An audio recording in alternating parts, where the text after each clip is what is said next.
ఇద్దరు మంత్రులు చైర్మన్లు ఇవాళ స్పోర్ట్స్కి కానీ ఇతర వాటికి మన జిల్లా నుంచి పొలిటికల్ రిప్రజెంటేషన్ దక్కింది. అందుకే మిత్రులారా, ఈ మంచి అవకాశాన్ని సద్వినియోగం చేసుకుందాం. ఇప్పుడు రాజకీయాల కోసమో ఇతర కారణాల చేత అభివృద్ధిని అడ్డుకుంటే మనకు మనమే మరణ శాసనం రాసుకున్న వాళ్ళం అయితము. రాజకీయాలు వస్తూ ఉంటాయి, పోతూ ఉంటాయి, చూస్తూనే ఉండరు కదా.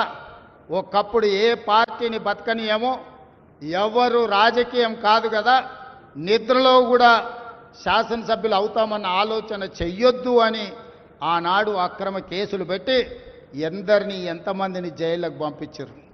ఇవాళ వాళ్ళే తన్నుకొని చేస్తున్నారు. ఒకరు కడుపులో కత్తులు పెట్టుకొని కౌగిలించుకుంటున్నారు. ఎవరు అక్కర్లేదు, వాళ్ళే పొడుచుకుంటున్నారు. విపరీతమైన అవినీతి సొమ్ము వచ్చిన తర్వాత సొమ్ముల పంపకాలలో కుటుంబ పంచాయతీలు ఇవాళ కుటుంబంలోనే ఒకరు సహించుకోలేని పరిస్థితి. ఒకరి మీద ఒకరు యాసిడ్ దాడులు చేసుకోవాలని ఒకరిని ఇంకొకరు నవ్వుతూనే కడుపులో కత్తులు పెట్టుకొని కౌగిలించుకునే పరిస్థితులు ఈ రాష్ట్రంలో దాపురించినాయి. పాపం ఊరికే పోదు.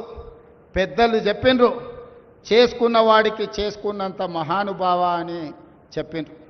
చేసిన పాపాలు ఎక్కడికి పోవు, ఖచ్చితంగా ఆ పాపాలు వెంటాడుతూనే ఉంటాయి. వాళ్ళు అనుభవించి తీరాల్సిందే.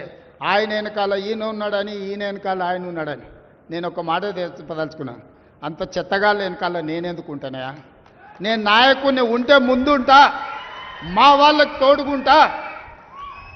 వాళ్ళ కుటుంబాలు వాళ్ళు కత్తులతో పొడుచుకొని హరీష్ రావు, సంతోష్ రావు వెనకాల రేవంత్ రెడ్డి ఉన్నాడు అని ఒకరంటే, లేదు కల్వకుంట్ల కవిత గారు వెనకాల రేవంత్ రెడ్డి ఉన్నాడని. మీరంతా దిక్కుమాలని తెలంగాణ ప్రజలు బండకేసి కొడితే మీ వెనకాల ఎవడన్నా బుద్ధునోడు ఉంటాడా? అన్నం తినవాడు ఎవడన్నా మీతోను ఉంటాడా? నేను ఉండేది పాలమూరు జిల్లా 4 కోట్ల తెలంగాణ ప్రజల వెనుక ఉంటా, తోడుంటా, వాళ్ళ కోసం పని చేస్తా. నాకంత సమయం లేదు ఇంత పనికిమాలతో కలిసి, లేకపోతే మీకు మీరే పంపకాలలో వచ్చిన పంచాయతీలు మీరే పొడుచుకుంటారు. మేము చూస్తే చాలు. జరుగుతున్న పరిణామాలు అందరికీ తెలుసు.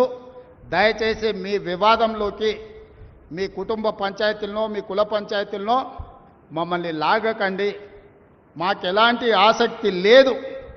మిమ్మల్ని ఎప్పుడో ప్రజలు తిరస్కరించిండ్రు. మీరు కాలం చెల్లిన 1000 రూపాయల నోటు లాంటోళ్ళు. కాలగర్భంలో కలిసిపోతుంది ఆ పార్టీ. ఒకప్పుడు జనతా పార్టీ కూడా గొప్ప పేరుండే, కానీ జనతా పార్టీ కనుమరుగైంది.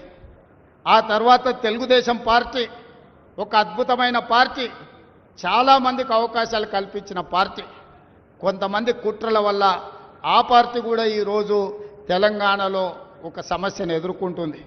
మరి ఇన్ని దుర్మార్గాలు చేసిన మీరు మాత్రం